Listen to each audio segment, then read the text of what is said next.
تمام صحابہ اکرام نبی اکرم صلی اللہ علیہ وسلم کی بارگاہ میں حاضر تھے کہ ایک شخص حاضر ہوتا ہے، رونے لگا، گڑ گڑانے لگا، بڑا پریشان تھا، مصیبت کے آثار اس کے چہرے سے نظر آ رہے تھے۔ اس نے آ کر کے عرض کی، یا رسول اللہ علیہ الصلاۃ والتسلیم، میں ہلاک ہو گیا، میں برباد ہو گیا۔ میرے آقا کریم صلی اللہ تعالی علیہ وسلم نے ارشاد فرمایا، ایسی کون سی بات ہے کہ جس کی وجہ سے تو ہلاک ہو گیا ہے، جس کی وجہ سے تو برباد ہو گیا ہے؟ تو یہ بات حقیقت ہے کہ ہر مسلمان کے پاس کم سے کم یار اتنا علم تو ہونا چاہیے کہ وہ اپنے روزہ نماز کو درست کر لے۔ یہ کہا بھی جاتا ہے، آپ نے یہ بات ہمیشہ سنی ہوگی کہ کم سے کم اتنا علم تو حاصل کرو، اتنے تو دین کے قریب آ جاؤ۔ پورے عالم نہیں بن سکتے، پورے مفتی نہیں بن سکتے، ایک الگ بات ہے، لیکن میرے عزیزو ہر مسلمان پر یہ فرض ہے کہ وہ اتنا علم حاصل کرے، چاہے وہ مرد ہو یا عورت ہو، کہ وہ اپنے روزے کے مسائل کو جان سکے، وہ اپنی نماز کے مسائل کو جان سکے۔ آپ نے دیکھا ہوگا کتنے لوگ نمازیں بھی کثرت سے پڑھتے ہیں، برابر نمازیں ادا کرتے ہیں، لیکن مسائل کی ناواقفیت کی وجہ سے وہ لوگ اپنی نمازوں کا مکمل ثواب نہیں پاتے ہیں، اپنی نمازوں کو درست نہیں کر پاتے ہیں۔ صرف اٹھک بیٹھک لگانے کا نام تو نماز نہیں ہے نا میرے عزیزو، بہت سارے مسائل ہیں۔ اسی طریقے سے روزہ بھی ایک اہم عبادت ہے، فرض ہے روزہ رکھنا۔ آپ نے صرف روزہ رکھ لیا، سحری کر لی، اس کے بعد میں دیگر مسائل آپ کو معلوم نہیں ہے۔ کچھ باتیں ایسی ہیں کہ بظاہر ہمیں وہ چھوٹی معلوم ہوتی ہیں، کچھ باتیں ایسی ہیں کہ جس سے ہمیں لگتا ہے کہ ہمارا روزہ ٹوٹ گیا ہے، لیکن میرے عزیزو مسائل کی ناواقفیت کی وجہ سے ہم عبادت تو برابر کرتے ہیں لیکن مکمل ثواب نہیں پاتے ہیں۔ اسی لیے ہمیں چاہیے کہ کم سے کم اتنا علم حاصل کریں کہ ہم اپنے روزہ نماز کو درست کر لیں۔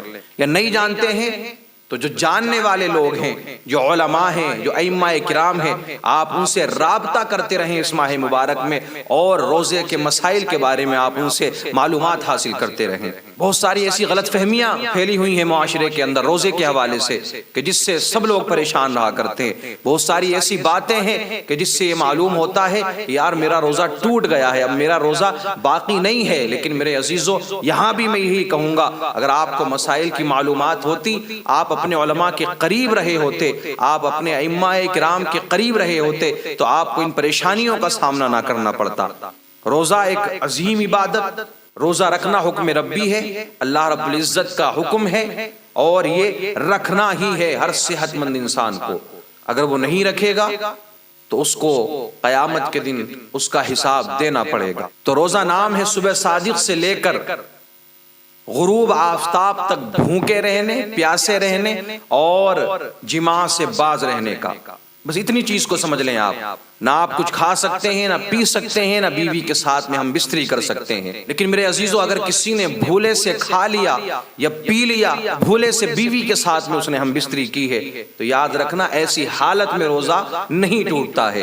مشکات شریف کی حدیث پاک ہے، حضرت ابو ہریرہ رضی اللہ تعالیٰ عنہ حدیث پاک کے راوی ہیں، آپ روایت کرتے ہیں کہ آقا کریم صلی اللہ تعالیٰ علیہ وسلم نے ارشاد فرمایا، من نسی وهو صائم فاکل او شرب فلیتم صومه فانما اطعمه اللہ وسقاہ۔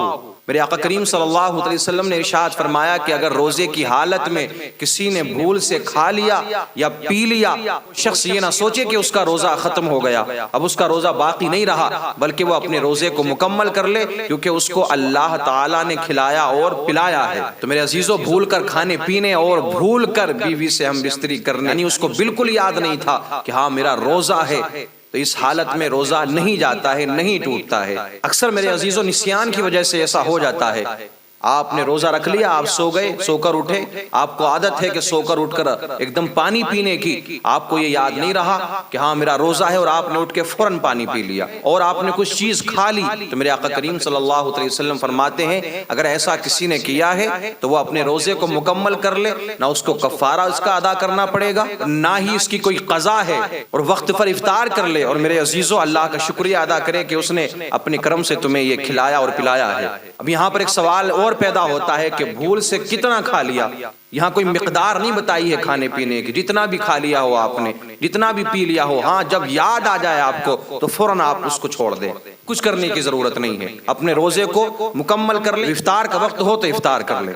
اب خطا کس کو کہا جاتا ہے؟ خطا یہ ہے میرے عزیزوں کہ آپ وضو بنا رہے تھے، آپ جانتے ہیں کہ آپ کا روزہ ہے اور آپ کے حلق میں پانی چلا جاتا ہے، تو اس حالت میں آپ کا روزہ ٹوٹ جائے گا اور آپ کو اس کا کفارہ بھی ادا کرنا پڑے گا اور آپ کو اس کی قضا بھی کرنی پڑے گی۔ اور بہت سے لوگ میرے عزیزوں ایسے ہوتے ہیں روزہ رکھنے کے بعد میں وہ روزے کی بے حرمتی کرتے ہیں، روزے کی بے ادبی کرتے ہیں، جانتے ہیں کہ میرا روزہ ہے، جان بوجھ کر کھا لیتے ہیں، جان بوجھ کر پی لیتے ہیں، جان بوجھ کر وہ ہم بستر ہو جاتے ہیں اپنی شریک حیات کے ساتھ میں۔ تو میرے عزیزوں ایسی حالت میں وہ سخت گناہگار ہے اور اس نے نافرمانی کی ہے اللہ رب العزت کی، اور اس کو اس کا کفارہ بھی ادا کرنا پڑے گا۔ ایسا میرے عزیزوں ہرگز نہ کریں۔ اس حالت میں آپ کو روزے کی قضا بھی کرنا ہے، کفارہ بھی ادا کرنا ہے، اور ساتھ میں توبہ بھی کرنی ہے اللہ کی بارگاہ میں کہ اللہ ہمارے اس گناہ کو معاف فرما دے۔ میرے عزیزوں کسی نے ایک روزہ جان بوجھ کر توڑ لیا تو اس کو پھر 60 روزے مسلسل رکھنا ہے، کنٹینیو رکھنا ہے۔ اور اگر کوئی شخص بڑھاپے کی وجہ سے، عمر زیادہ ہونے کی وجہ سے کنٹینیو 60 روزے نہ رکھ پائے تو وہ 60 مسکینوں کو کھانا کھلائے، صبح شام اس شخص کو 60 مسکینوں کو کھانا کھلانا پڑے گا۔ میرے عزیزوں کھانے پینے اور جماع سے بعد رہنے کا نام روزہ ہے، لیکن اس میں لمٹ ہے، ایک ٹائم ہے، صبح صادق سے لے کر غروب آفتاب تک۔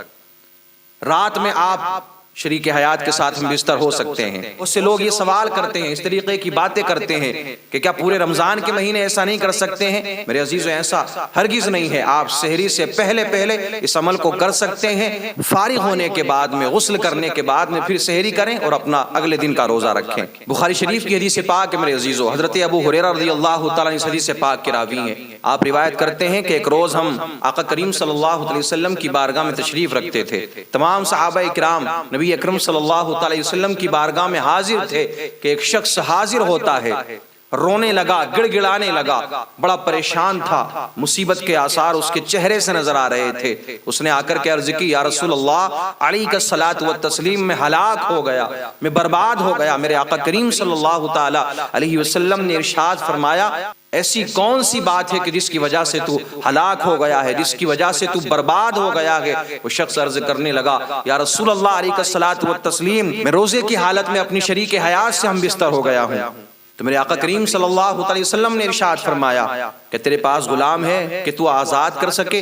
اس نے عرض کی، یا رسول اللہ میرے پاس میں غلام نہیں ہے۔ کیا تو 60 مسکینوں کو کھانا کھلا سکتا ہے؟ اس نے عرض کی، یا رسول اللہ میرے پاس میں اتنا مال بھی نہیں کہ میں 60 مسکینوں کو کھانا کھلا سکوں۔ میرے آقا نے ارشاد فرمایا، کیا تو کنٹینیو 2 مہینے کے روزے رکھ سکتا ہے؟ اس نے عرض کی، یا رسول اللہ میرے جسم میں اتنی طاقت نہیں کہ میں 2 مہینے کے لگاتار روزے رکھ سکوں، 60 دن کے لگاتار روزے رکھ سکوں۔ میرے آقا کریم صلی اللہ علیہ وسلم نے ارشاد فرمایا کہ اچھا جاؤ۔ میرے آقا کچھ دیر ٹھہرے کہ ایک شخص کھجوروں کا ٹوکرا لے کر کے میرے آقا کریم صلی اللہ تعالی علیہ وسلم کی بارگاہ میں حاضر ہوتا ہے۔ اللہ کے رسول نے ارشاد فرمایا کہ وہ شخص کہاں ہے جو ابھی سوال کر رہا تھا؟ اس نے عرض کی، یا رسول اللہ میں حاضر ہوں۔ تو میرے آقا نے ارشاد فرمایا، یہ لو کھجوریں لے کر کے جاؤ اور ان کو صدقہ کر دو غریبوں میں۔